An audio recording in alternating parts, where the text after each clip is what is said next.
دوستوں اگر آپ نے چینل کو سبسکرائب نہیں کیا ہے تو چینل کو سبسکرائب کر کے بیل آئیکن پر کلک کر لیں۔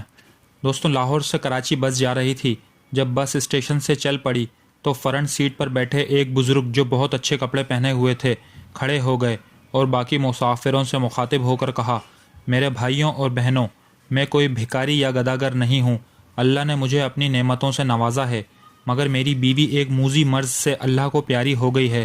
کچھ دن گزرے اور میری فیکٹری میں آگ لگ گئی۔ میں درآمد اور برآمد کا کاروبار کرتا ہوں، میرا تیار شدہ مال جل کر خاکستر ہو گیا ہے۔ پھر کچھ مدت گزری کہ مجھے دل کا دورہ پڑا۔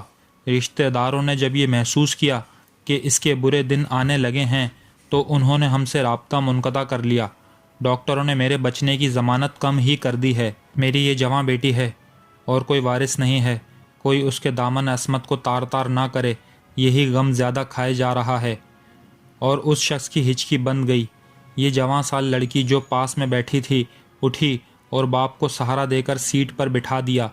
بس کی پچھلی سیٹ سے آدمی کھڑا ہو گیا اور کہنے لگا، میرے ماشاءاللہ 2 بیٹے ہیں، ایک ڈاکٹر ہے، اس کا نکاح ہو چکا ہے، اور دوسرا یہ جو اس شخص کے آگے بیٹھا ہوا ہے انجینئر ہے، اس کے لیے دلہن کی تلاش ہے۔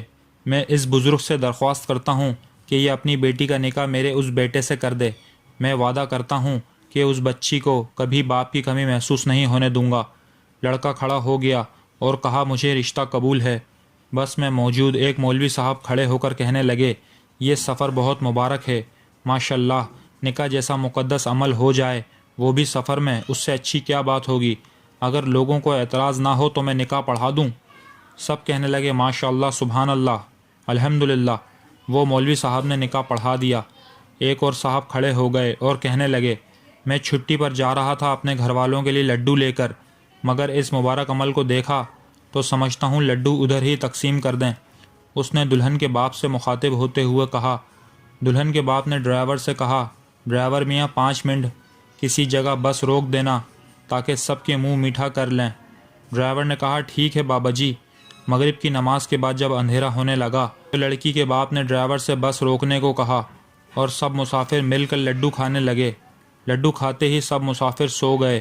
ڈرائیور اور کنڈکٹر جب نیند سے جاگے تو اگلی صبح کے 8 بجے تھے، مگر دلہن اور دولہا، ان کے دونوں باپ، مولوی صاحب اور لڈو بانٹنے والا سب غائب تھے۔ اتنا ہی نہیں بلکہ کسی مسافر کے پاس نہ گھڑی تھی، نہ والیٹ تھا، نہ چین، بلکہ کچھ بھی نہ تھا۔ دوستو اگر آپ کو ویڈیو اچھی لگی ہو تو ویڈیو کو لائک کر کے چینل کو ضرور سبسکرائب کر دیں۔